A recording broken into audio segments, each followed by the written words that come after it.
காரணம் நீதான்.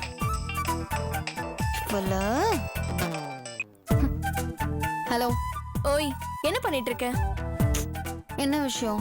என்னாச்சு? அப்செட்டா இருக்கியா? அப்படிலாம் இல்ல, சொல்லு என்ன விஷயம்? அந்த மூணாவது ஒரு டெஸ்ட் மேட்டரை பத்தி யோசிக்கிறேன்னு சொன்னல, அந்த விஷயமா தான் பேசலான்னு கால் பண்ணேன். நீ சொன்னா நம்ப மாட்டேன், ஒரு செம்ம மேட்டர் புடிச்சிருக்கேன். நீ இந்த டெஸ்ட் மட்டும் பண்ணி பார்த்தன்னு வையேன், உன் மனசுல என்ன இருக்குன்னு உனக்கே கன்ஃபார்மா தெரிஞ்சிரும். அதுக்கு மேல நம்ம எந்த டெஸ்ட்டுமே பண்ண வேண்டாம். அது என்னன்னு தெரியுமா? அம்மா தாயே, தயவு செஞ்சு என்ன ஆளை விடு. என்ன சொல்ற? வேண்டாம் மஞ்சு, எனக்கு இந்த டெஸ்டும் வேணாம், ஒண்ணும் வேணாம். நீ ஆளை விடு, அதுவே போதும். இங்க பாரு, இனிமே இது விஷயமா எதுவும் பேசாத ப்ளீஸ். வேதா, உன்னோட ஹஸ்பண்ட்க்கு உனக்கு ஏதாவது பிரச்சனையா? இல்ல. அப்புறம் எதுக்கு அதெல்லாம் வேணாங்கிற? என்ன ஆச்சு உனக்கு? இங்க பாரு மஞ்சு, இதெல்லாம் தேவையில்லாத வெட்டி வேலை. நீயும் நானும் மட்டும் தான் என் மனசுல அவர் இருக்காரோன்னு பெரிய ஆராய்ச்சி எல்லாம் பண்ணிக்கிட்டு இருக்கோம். ஆனா அவர் மனசுல நான் இல்லையேடி. அவர் என்கிட்ட கடமைக்கு தான் பேசுறாரு, கடமைக்கு தான் பழகுறாரு. போதுமா? அவர் மனசுல ஒண்ணுமே இல்ல, அத நான் நல்லா தெரிஞ்சுக்கிட்டேன். நான் பாட்டுக்கு நிம்மதியா இருந்தேன். அவர் என்னை விட்டு எப்ப போன்னு சொல்றாரோ அப்ப நான் இங்கிருந்து போயிடலான்னு இருந்தேன். நீ பாட்டுக்கு எங்கேயோ இருந்து வந்து என் மனசுல அவர் இருக்காரு, அவர் மனசுல நான் இருக்கேன்னு என்னென்னமோ சொல்லி என்ன நல்லா குழப்பி விட்டுட்டேன். உன்னால இப்ப நான் டோட்டல் கன்ஃபியூஷன்ல இருக்கேன். இப்போ உனக்கு சந்தோஷமா? என்னோட ஒட்டுமொத்த நிம்மதியும் போச்சு.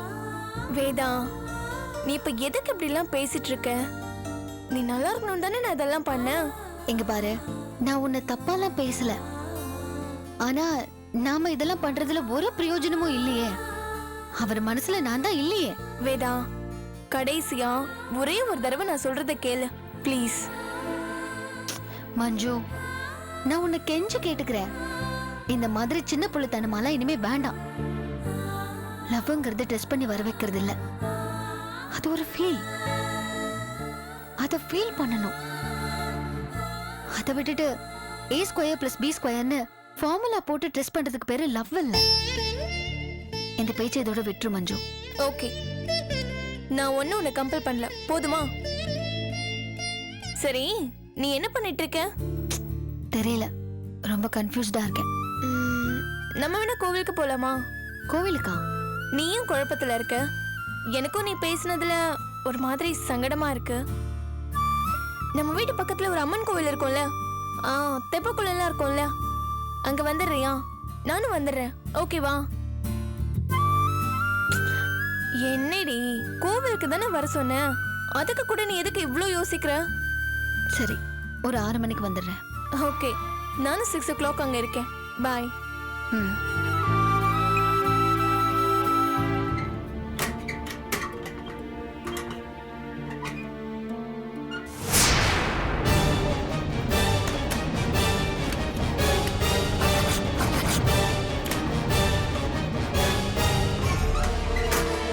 என்னடா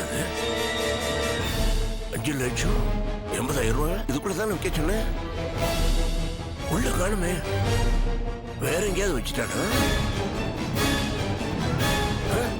டேய் நட்ராஜ், நட்ராஜ் தம்பி காஃபி. டேய் நட்ராஜா, எங்கடா இருக்க நீ? வாடா. ஏன் அப்பா கத்திட்டு இருக்காரு? அது ஒண்ணு இல்ல தம்பி, ஐயா பேங்க்குக்கு போகணும்னு சொல்லியிருந்தாரு, அதான் நடராஜ் தம்பியை தேடுறாரு போல இருக்கு. டேய் நட்ராஜ், அப்பா கூப்பிடுறாரு, சீக்கிரம் வாடா கீழ. எங்க போயிட்டாங்க? டேய், அப்பா ரொம்ப நேரமா வரேன்ப்பா. வாடா சீக்கிரம். அப்பா கூப்பிட்டீங்களாப்பா? நேத்திக்கு நான் உங்ககிட்ட 5,80,000 ரூபாய் கொடுத்து திரும்ப வைன்னு சொன்னேன் இல்ல? ஆமாப்பா. எங்க வச்ச? இங்கதான்ப்பா வச்சேன். இந்த லாக்கர்லயா? ஆமா. இருக்கா பாரு, பாருடா.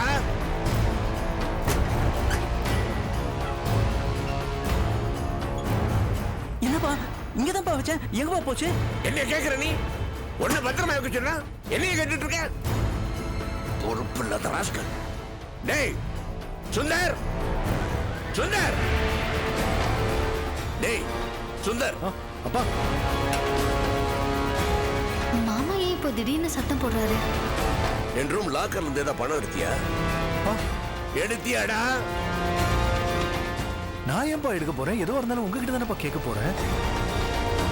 என்னாச்சு மாமா? என் ரூம் லாக்கர்ல 5,80,000 ரூபாய் இருந்தது. காணாம போ. அப்பா, ரூம்ல எல்லாம் நல்லா தேடி பார்த்துட்டீங்களா? எல்லாம் பார்த்தாச்சுண்ணே. நேற்று சாயந்தரம் 4 மணிக்கு அப்பா என்கிட்ட தான் கொடுத்து அந்த பணத்தை பீரோவில் வைக்க சொன்னாரு. நான் தான் அந்த பணத்தை பீரோவில் வச்சேன். இப்போ அந்த பணத்தை காணும். என்னடா இந்த வீட்டுல என்ன இல்லாம நடக்குது? இதுனா வரைக்கும் நம்ம வீட்டுல 1 ரூபாய் காணாம போயிருக்கதா? இப்ப திடீர்னு இத்தனை பெரிய அமௌண்ட் காணும்னா என்ன அர்த்தம்? யார் எடுத்திருப்பா? நடராஜ், எத்தனை மணிக்கு நீ பணம் வச்சேன்னு சொன்ன? நேற்று சாயந்தரம் 4 மணிக்குண்ணே.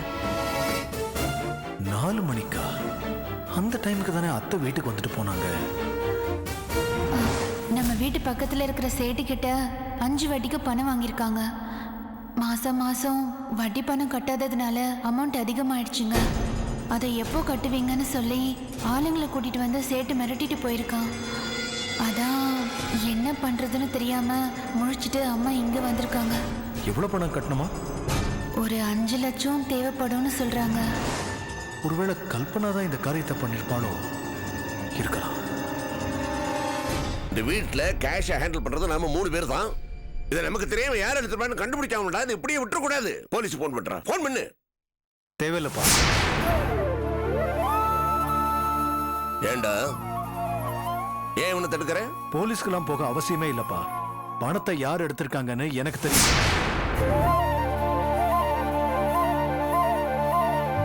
யார் எடுத்திருப்பா? வெளியில இருந்து யாரும் பணத்தை எடுத்துக்க முடியாதுப்பா.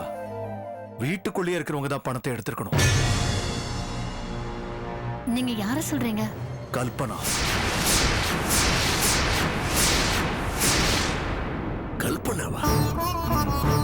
சுந்தர், அவசரப்பட்டு வார்த்தையை விடாதீங்க. கல்பனா எதுக்காக சொந்த வீட்லயே திருடணும்? அதுவும் இப்போ அவ முன்ன மாதிரிலாம் இல்ல, நிறையவே மாறிட்டா. அதனால அவன் இந்த பணத்தை நிச்சயமா எடுத்துக்க மாட்டான். மாமா, நீங்க போலீஸே வர சொல்லுங்க. கல்பனா தான் இந்த பணத்தை எடுத்திருப்பான்னு எனக்கு நிச்சயமா தெரியும். அதனாலதான் இவ்வளவு உறுதியா சொல்றேன். அவ மாறிட்டேன்னு சொன்னதெல்லாம் நாடகம். எனக்கு இப்பதான் எல்லாமே புரியுது. அவளை தவிர இந்த வேலையை யாருமே பண்ண முடியாது. நீ எப்படி அவ்வளவு தீர்மானமா சொல்ற? அப்பா, நேத்து நட்ராஜ் சொன்ன அதே நேரத்துக்கு தான் என் அத்தை நம்ம வீட்டுக்கு வந்திருந்தாங்க. ஆமா, அந்த பணத்தை நான் இங்க உட்காந்து எண்ணிட்டு இருக்கும்போது வந்தாங்க. ஆமா, இதுக்கு என்ன கனெக்ஷன்? அவங்க வந்திருந்த சமயம் கல்பனா என்கிட்ட வந்து, நம்ம கிட்ட பணம் இருந்தா கொஞ்சம் அம்மாவுக்கு கொடுத்து. நீ ஒண்ணு பண்ண, அவங்கள வெளியில எங்கேயாவது ட்ரை பண்ணிக்க சொல்லு. என்னால இப்ப எதுவும் முடியாது கல்பனா, தயவு செஞ்சு புரிஞ்சுக்கோ. உடனே 5 லட்சம் கடனா வேணும்னு கேட்டா, நான் நம்ம கிட்ட இல்லவே இல்லைன்னு சொல்லி கடன் தர முடியாதுன்னு சொல்லிட்டேன். அந்த நேரத்துல அம்மாவும் பொண்ணு என்ன பண்றதுன்னு யோசிச்சிருப்பாங்க. நீங்க நட்ராஜ் கிட்ட பணம் கொடுத்ததை அவங்க பார்த்திருப்பாங்க. யாரும் இல்லாத நேரமா பார்த்து தெளிவா பணத்தை திருடி இருப்பான் அவ. இதானே நடந்திருக்கும். சுந்தர், நீங்க அவசரப்படுறீங்க. அது ஒரு கோஇன்சிடென்ட்டா கூட இருக்கலாம்ல. பணம் கேட்டாங்கிறதுக்காக அவங்க தான் திருடினாங்கன்னு எப்படி சொல்ல முடியும்? இல்ல வேதவல்லி, பணத்தை கல்பனா தான் திருடி இருக்கணும். என்னால இந்த விஷயத்தை உறுதியா சொல்ல முடியும். அது எப்படிமா ஒருத்தரால தன்னை திடீர்னு முழுசா மாத்திக்க முடியும்? அவ மாற்றத்து மேல எனக்கு சந்தேகம் இருந்தது. இப்போ அது பொய்ன்னு உறுதியாயிடுச்சு. இப்ப அவளை வர வச்சு எப்படி விசாரிக்கணுமா அப்படி விசாரிச்சா பணம் தானா கைக்கு வரும். அது இல்லங்க கல்பனா. வேதவல்லி ப்ளீஸ், நான் பாத்துக்கிறேன்.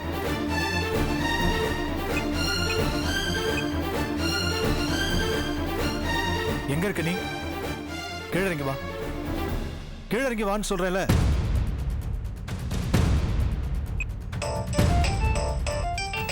ஒரு நிமிஷம்.